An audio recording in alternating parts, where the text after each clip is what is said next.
नमस्कार सकलके आज আমরা বাড়িতেই বানিয়ে নেব দোকানের মতো ভেজিটেবল চপ।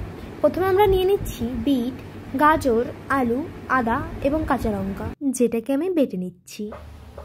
এবার আলুগুলো সিদ্ধ করে নেব আর সঙ্গে সঙ্গে গাজর আর বিটটাকে গ্রেট করে নেব। গাজর আর বিট গ্রেট করে নিয়েছি। এবার কাঁচা বাদামগুলোকে তেলে ভেজে নেব। আপনারা দেখতেই পাচ্ছেন বাদামগুলো ভাজা হয়ে গেছে। এবার ভাজা বাদামগুলো নামিয়ে নিয়ে সেই তেলের মধ্যেই দিয়ে দেবো জিরে ও তারই সঙ্গে দিয়ে দেবো কিছু শুকনো লঙ্কা। এইগুলো কিছুক্ষণ ভেজে নিয়ে এর মধ্যেই দিয়ে দেবো আদা ও কাঁচা লঙ্কা বাটা। এবার দিয়ে দিচ্ছি গ্রেট করে রাখা গাজর ও বিট। ভেজিটেবলগুলো কিছুটা ভাজা হয়ে গেলে এর মধ্যে দিয়ে দেবো স্বাদমতো নুন। এবার অন্য একটা কড়াইতে বিনা তেলে ভেজে নেব 2 চামচ গোটা ধনে। ধনেটা ভাজা হয়ে গেলেই এর মধ্যে আমরা দিয়ে দেবো 1 চামচ গোটা জিরে। যতক্ষণ না মশলা থেকে ভাজা ঘ্রাণ পাওয়া যাচ্ছে ততক্ষণ আমরা এটাকে ভেজে নেব।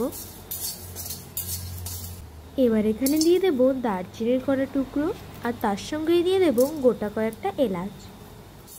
আবারও এটাকে খুন্তি দিয়ে নাড়তে নাড়তে ভালো করে ভেজে নেব।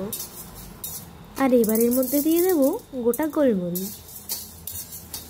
ভালোভাবে ভেজে এগুলোকে গুঁড়ো করে নেব।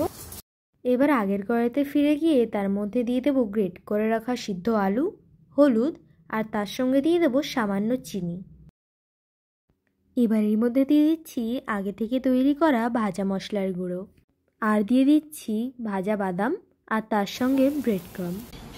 এখন একটা পাত্রে ময়দা নিয়ে নিচ্ছি আর তার সঙ্গে নিয়ে নিচ্ছি একটা ডিম।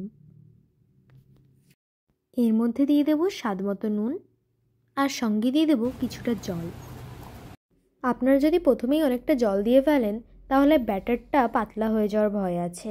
সেই কারণেই অল্প অল্প জল দিয়ে মিক্স করতে থাকবেন আর দরকার পড়লে আর একটু জল দিতে থাকবেন।